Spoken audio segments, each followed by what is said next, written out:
They've been fantastic. They always are. I think what they've been the victims of is people constantly cutting back on cost.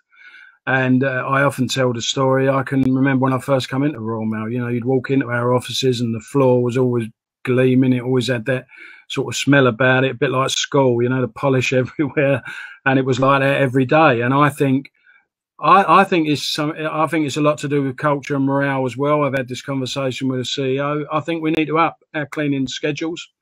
I think we need more cleaners, and we absolutely need to recognise the cleaners that we've got there, because I do feel over the years they've probably been pushed further and further back. More and more cleaners have gone. Their schedules of cleaning have fallen back, which, you know, can have an impact on them, take away some of the pride that they had in the job.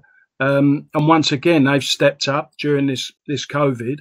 And everyone appreciates what they've done, but it's about time we started seriously showing that to them, rewarding them, of course, but also I think looking at cleaning schedules, because I think we should go back to, you know, when you walk in your place of work, it is spotless, and it's not, you know, these are professional places.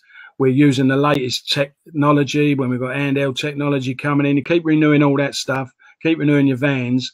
There's some basic stuff, to be honest with you, it has to be invested in, but can make a major difference. And that's walking into a place and it is spotless. So I remember on the culture visits, just after the Four Pillars Agreement, a couple of places that I went to, I did about 6 visits, and we had divisional reps and managers doing joint visits all out, you know, in about 50 or 60 offices.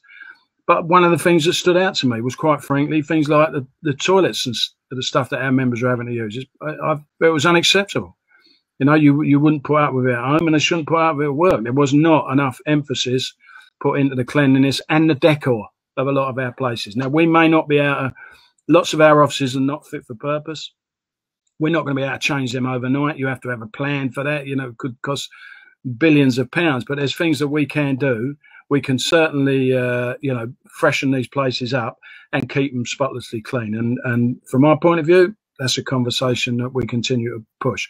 What those people do for us, you know, all the other members, our cleaning members, they always stand with this trade union, and what they do, their best efforts to keep it as clean as they can, and how they've stepped up to some of the demands of the cleaning schedules under COVID is nothing short of fantastic. Absolute fair play to them.